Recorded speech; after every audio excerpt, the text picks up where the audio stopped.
Hello everyone and welcome to today's video. In today's video, well, today's going to be a bit of a hectic day. So we've got a lot of different appointments and things happening today, all stacked into one day.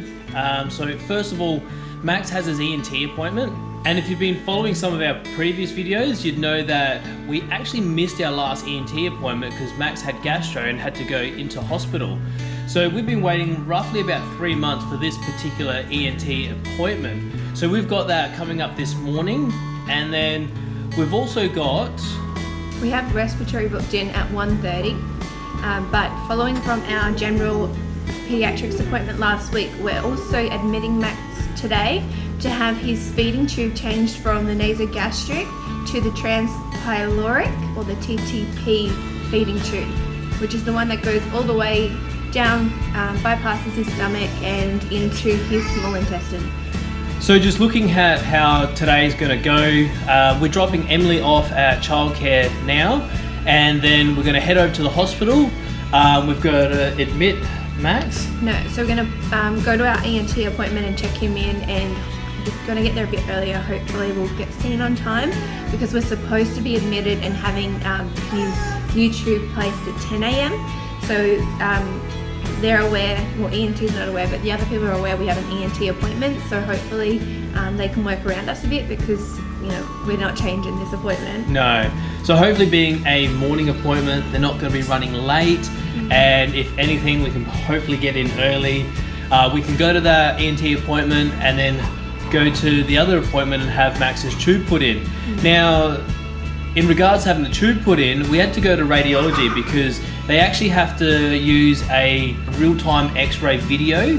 So just like an ultrasound where you can see it on the screen and they're going to be inserting in it, it's going to be an x-ray. They're going to be putting that down his trachea, through his stomach and into his upper intestine.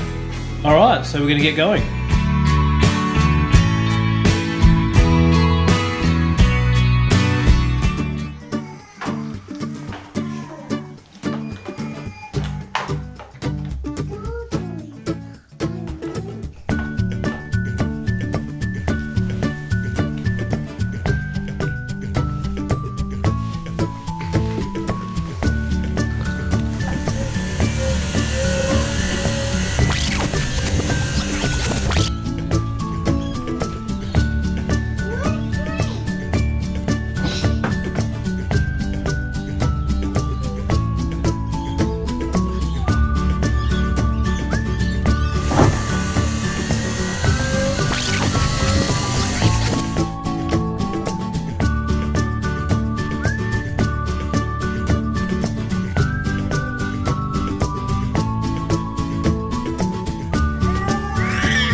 So parking this time of the day has just been a bit of a pain in the ass.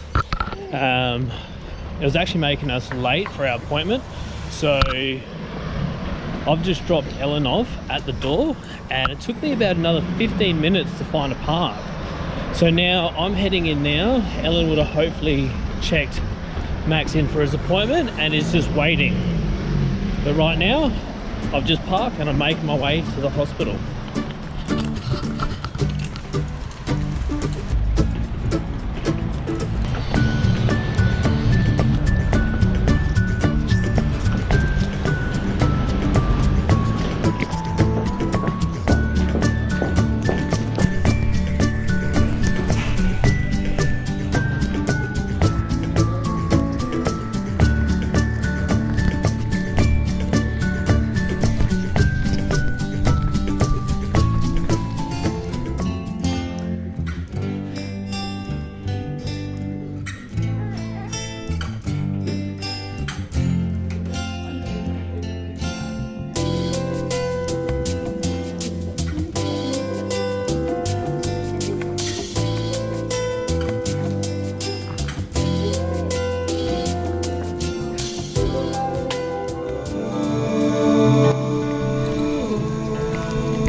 So we've got Max's folder here And look how thick it is.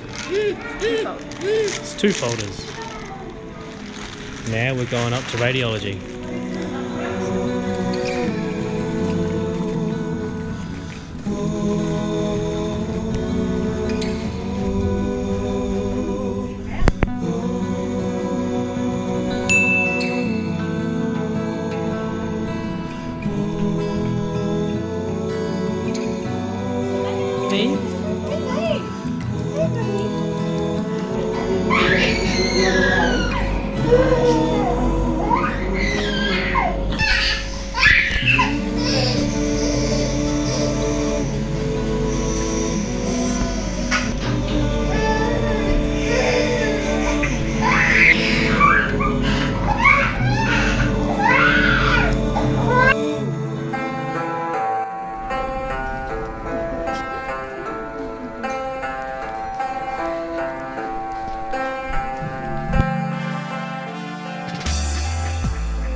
Alright guys, so at the moment I'm moving the car because the park that I had was only a 2-hour park.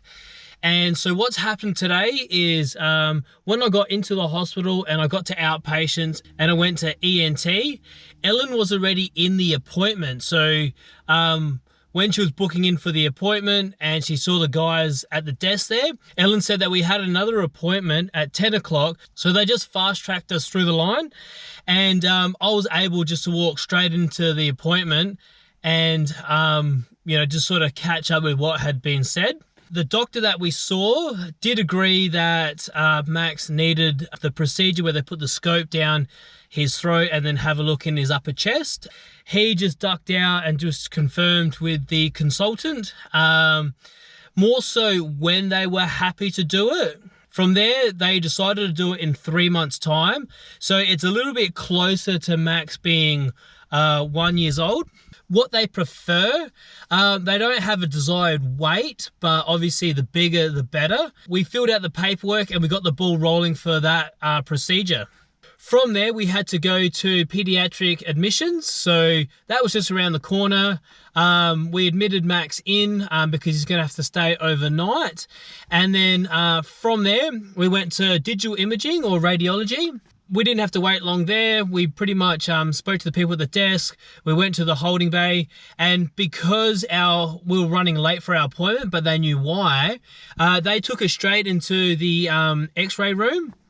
And from there, there was probably about 6 people in the room to do the procedure. Everyone just sort of spoke to me about what was going to happen and just letting me know that Max was going to be in a little bit of distress and it wasn't going to be comfortable for him, which we already knew anyway. I mean, putting a nasal gastric tube in, he really doesn't like that, but putting it in is only half the procedure, but then putting the x-ray on and then having a look at his stomach and then weaving the tube through his stomach and then through his bowel, that was the difficult part. And then that was the part where they were saying, well, we're gonna have to move him, roll him, get him into position as they move the tube. they couldn't get it past a certain part where they wanted to. So it's in position, but not in the desired position. So what they were saying to us is that they want us to come back a little bit later, and so they can do a recheck. They already knew that we had a respiratory appointment. At the moment, we're checking Max into the short stay ward. I'm moving the car now, and then we're gonna wait till 1:30 and then head to pulmonary medicine. After pulmonary medicine, we're going back to radiology or back to digital imaging, and they're going to do that recheck of the TPT tube and just make sure that they can get it in the desired position. Because at the moment, they're saying that it's in a good position, but they're worried at it being slipping back into Max's stomach after time. So what they want to do is just make sure they can get it just a little bit further, just so they're sure that it's going to hold. All right, guys, I'm going to move the car and then I'm going to head back into the hospital.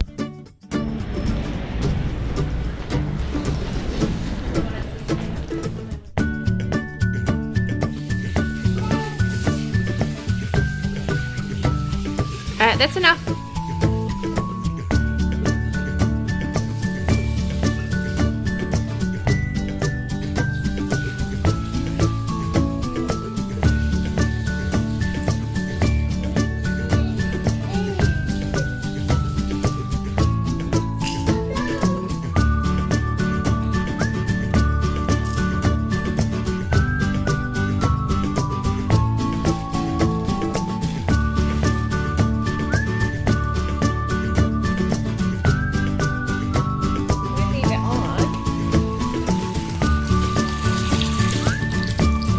Enough now.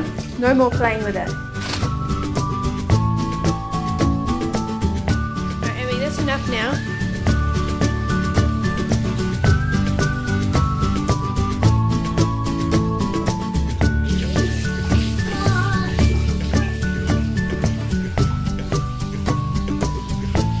Okay, all done.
Do you have the keys?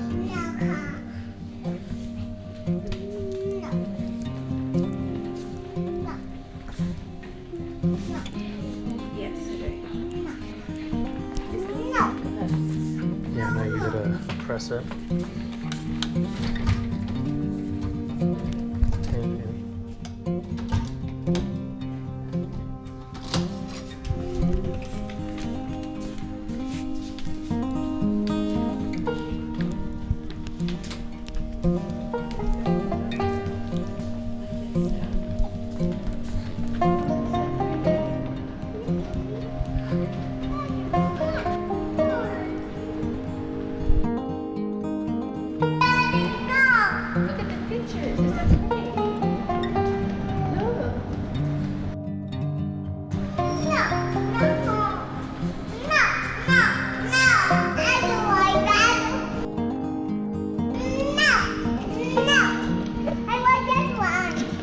I want that one.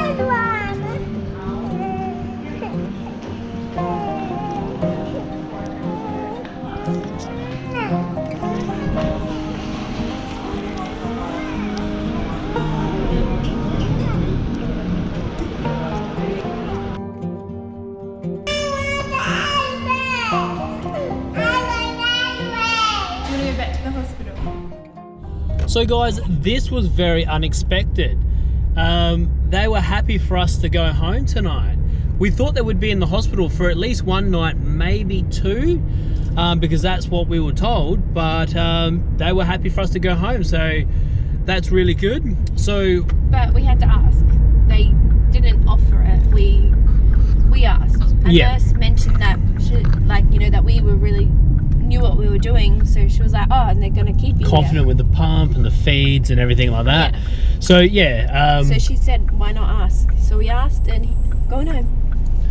So what happened previously is we went to the respiratory appointment, and we're just meeting with our doctor. Nothing really developed from that. It was just sort of checking in, seeing how we're going, seeing what all the other departments are doing.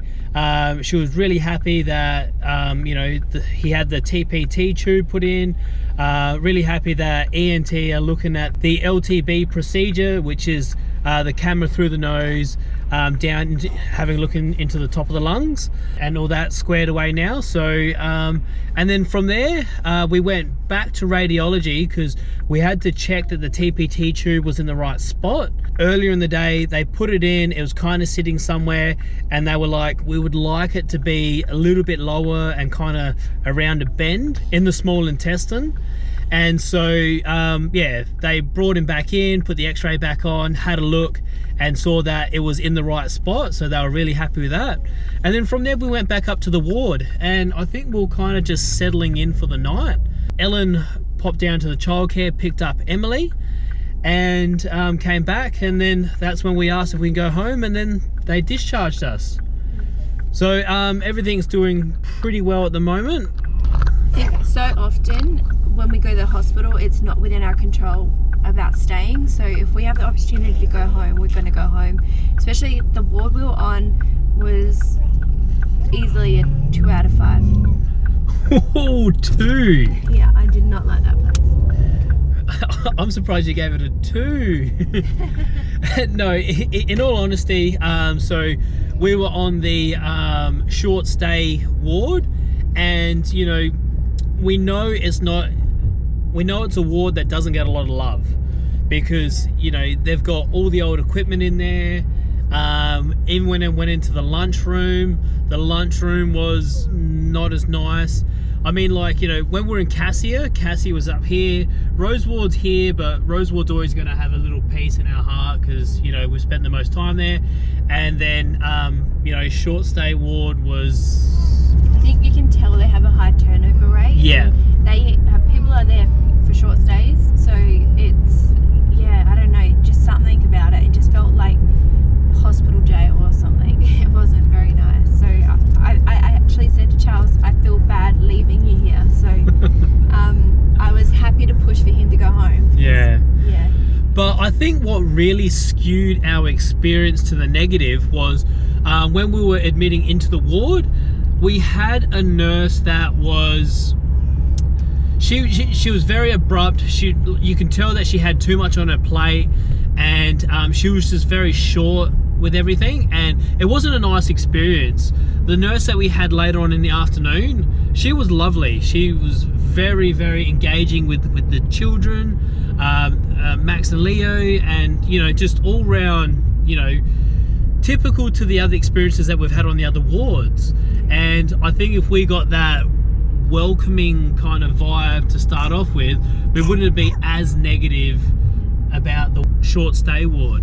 So guys, that's the end of the video today. So if you're interested to see what we have going on, look out for the upcoming videos. Better yet, subscribe and hit that notification bell, and we'll see you in the next one.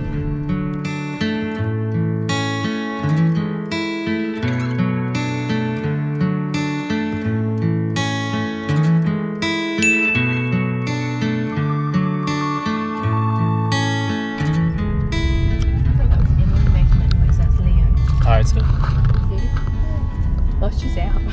Oh.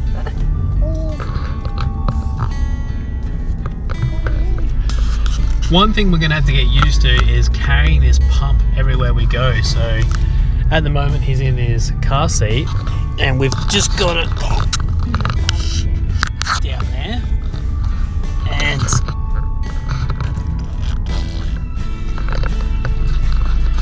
We're going to have to MacGyver a carrying system. Charles will be doing that. Yeah, no, we'll figure something out. And so with Max being on 10 hourly feeds, we already know just how obsessed he is with his cord now.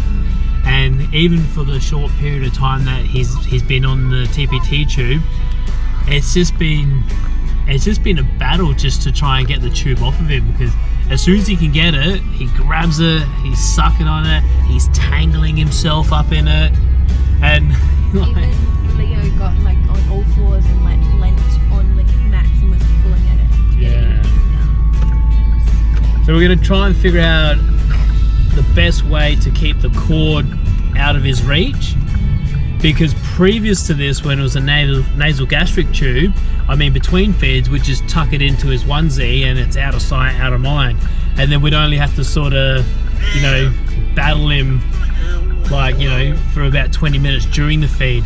But now we're just going to have to figure something else out. I don't know how Emily can sleep through this.